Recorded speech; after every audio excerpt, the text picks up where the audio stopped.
Okay, we are back with the third guest, reacting to previous discussion on Russian modernization, but not only. So, Kadri Liik works as a director in International Center for Defense Studies in Estonia. So, welcome to this. And if you heard something astonishing during the last session here, something where you want to react as a, being surprised, being fully aware of what you heard, nothing new.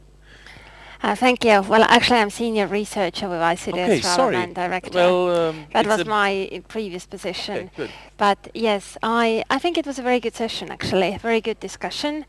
Most people were really qualified And open. and open. Yes, I think we got very good analysis of Russia's internal circumstances from James Scher and Arkady Moshes. I think it was interesting the kind of critical remark Kurt Volker made about Germany's thinking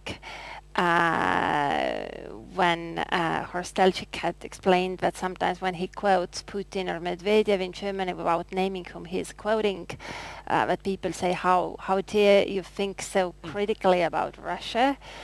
And I think that is the point actually in much of Europe. Often we do not dare to really think of Russia without any pink lenses, and that hinders our analysis of Russia. So if we had more kind of frank, open discussions of Russia, I think Europe's Russia policy would also be But better. if they don't use those pink glasses, then they start to scare from Russia nowadays, or not anymore? I don't know, it depends. But I mean, fear is not something that helps. Of course. I mean, regardless of the situation, the best way to behave is to analyze it and think what should be done.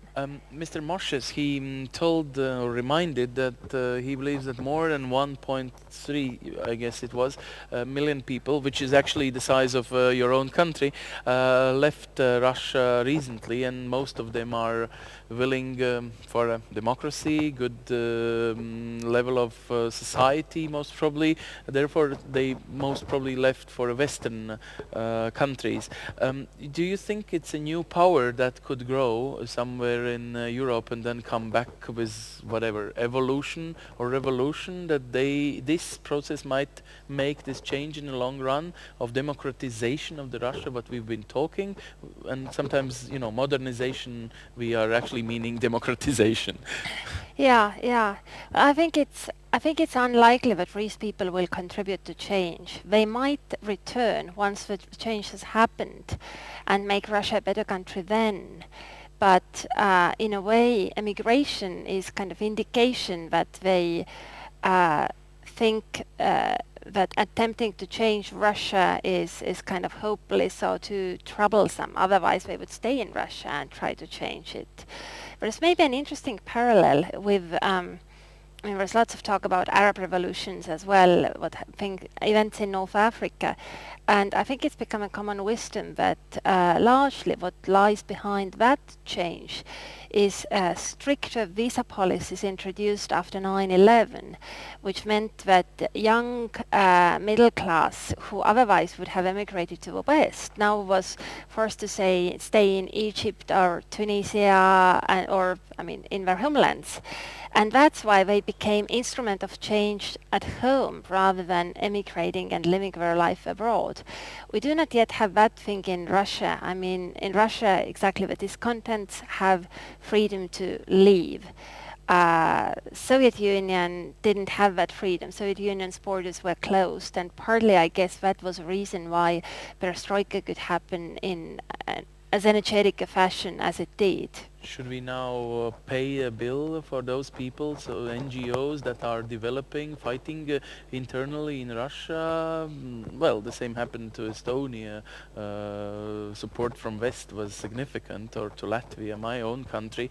Should we take this democracy bill anyhow? Because on the other hand, we are paying such a high price of energy. They have their money. I mean, there is no lack of money inside Russia. It's just divided into different ways.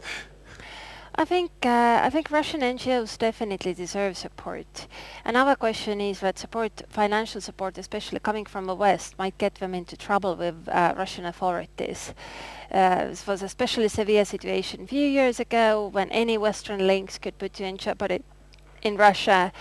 Nowadays, maybe it has relaxed a little bit, but I think we should really carefully consider how we can help and what kind of help would really benefit these organizations rather than harm them. But I think actually all civil society instruments deserve support. You shouldn't just limit your support to the organizations who are engaged in political life, but any sort of kind of citizen initiative, be it to protect nature, wildlife, I don't know, tram routes in the cities, anything is good and deserves to be encouraged. We have to address some questions that are coming, and Yes. some of them were coming actually even during the session. We didn't address them because of the panel was so busy, so we tried to accommodate them here. Can the economical modernization in Russia be without the political, let's call it maybe not only modernization but liberalization, democratization? Question comes from United States of America. Yes. Well, I think they are linked. I think up to a point you can, of course, modernize kind of purely technically. As Arkady was saying earlier, you can buy newer and better computers. Actually, Russia has developed quite a good kind of technocrat specialist class of people. They are experts in financial affairs, technology, everything. Russia doesn't lack brain power. But I think inevitably without political freedoms, you run into a bottleneck at one point. And corruption, of course, is corruption that is the basis of a current political system that also puts a brake on any sort of economic development. I mean, there's only up to a point you can do without law-based environment, and that is something that Russia definitely lacks. So it's very difficult when you talk about the existing, well, they call it regime. Then this regime looks like is modernizing economy, but not allowing to modernize a democracy or civil society's level of it. Yeah, well, hard to say whether they are modernizing the economy either. I mean, it's economic actors' own natural desire is to be competitive, and therefore they try to modernize. But yet again, I mean, you have seen cases where when companies have tried to really adopt Western standards also when it comes to transparency, accountability, etc., they have sometimes landed in jail, such as Khodorkovsky. So in a way, it is beneficial for the authorities to have the at least bigger and more strategic enterprises built according to, should I say, Russian rules, or I mean, at least built up in a non-Western manner that makes them kind of bound and dependent on the Kremlin and the domestic authorities, and not independent actor in the Western or international world. How would you explain the latest trends in between Russia and Belarus dialogue? The people actually ask it from the Riga conference, young diplomacy professionals that are observing us online, not participating in this house, but are here based in Riga, and they have their own discussions, and Belarus was one of the topics they've discussed. So how you would explain, is it no more friendship, or what should we do in this sense actually? Yeah, well, I'm not sure I'm completely up to date on that one. I don't follow Belarus on daily basis, but it is quite clear that Belarus is problematic for Russia and always has been. In a way, I mean, Belarus always manages to threaten Russia. Either you help us financially or we will join the West. And that is the same kind of dilemma that Russia itself often has presented the West with. Either you are helpful or we will have even worse hardliners coming to power. We might do even worse things. We might take away Geopolitics. even the little cooperation you are getting from us. But maybe we should take a bill. Maybe we should just buy Buy up Belarus? buy up Belarus. Or this is Well, we've kind of not. even tried for a while. We set conditions and offered some help, not least in the framework of Eastern Partnership Program, but it didn't really work. I mean, Lukashenko was playing with us as he was playing with Russia. But this sounds like a frozen conflict that is not interest. No one is interested now when there is economical crisis, Libya and every other burning points on the planet. That no one wants to touch Belarus, not to restart the burning in this matter. Well, yeah, I mean, our political agenda is overburdened in any case, Belarus or not Belarus. But I think the Western side, we really would want to see some results, some reforms, I mean, we have told our conditions and these are not being met. Then again, Belarusian economy is going severely downhill these days. And it'll be interesting to see where that lands Belarus eventually. I mean, that could be the end of Lukashenko regime, but remains to be seen then again. He has proved to be amazingly viable. If Russia would be a modern country, modernized, what will be the direction of the Russia? You think it will take up in a global peace or conflict management? Becoming back a modern superpower would mean a different thinking into a big country's mind. That is a very good question, and I don't know the answer. I don't think anyone knows. I don't think Russians themselves know either.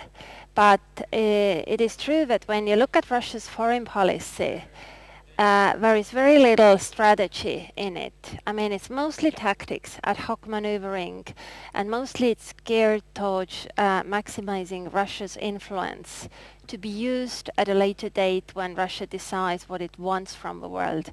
Right now, Russia doesn't know. I mean, spheres of influence is probably the closest it gets to strategy, but even that concept is kind of rusty and boring by now.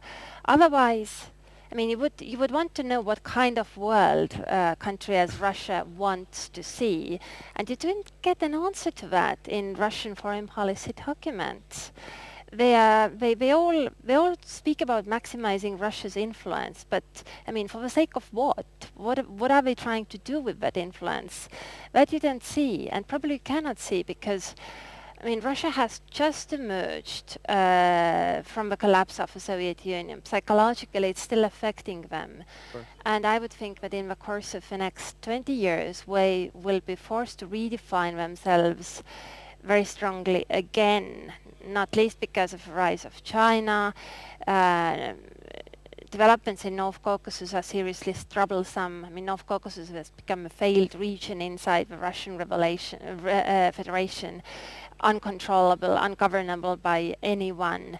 There are demographic trends. So Russia doesn't know what kind of a country it's going to be in 20 years' time. Hence, it doesn't know what its national interests are going to be. And if Russians don't know it, I don't think we can know it either. But it's a very valid question. But what about us here in the Riga conference yesterday, when there was a panel discussion in the night sessions that were not open to the public and not online? There was a question of who is losing and who is winning in China, Europe and United States relations, and India was mentioned somewhere. There is no such a superpower anymore as Russia, at least if not a superpower, but at least a player in when you measure, who is winning, who is the front runner in 2020, say. China, Europe, United States. Russia was never mentioned, even though it is one of the UN security veto powers holder. Yes, it's... I mean, Russia has turned inward. Russia is not very active in foreign policy right now. I mean, has taken a leave of absence. And you can see that reflected in discussions. I mean, of Russia's lack of strategy is reflected in discussions. No one discusses Russia anymore. When we discuss, say, Arab revolutions, people don't ask, what does Russia think? People ask, what does Turkey think about it? Because Turkey has foreign policy, and Turkey is trying to do foreign policy in ways that actually few countries do. even in the big Western countries, there is an increasing tendency to make speeches rather than policy. By policy, I mean you set goals and you mobilize your means to achieve them, and there is quite little of that.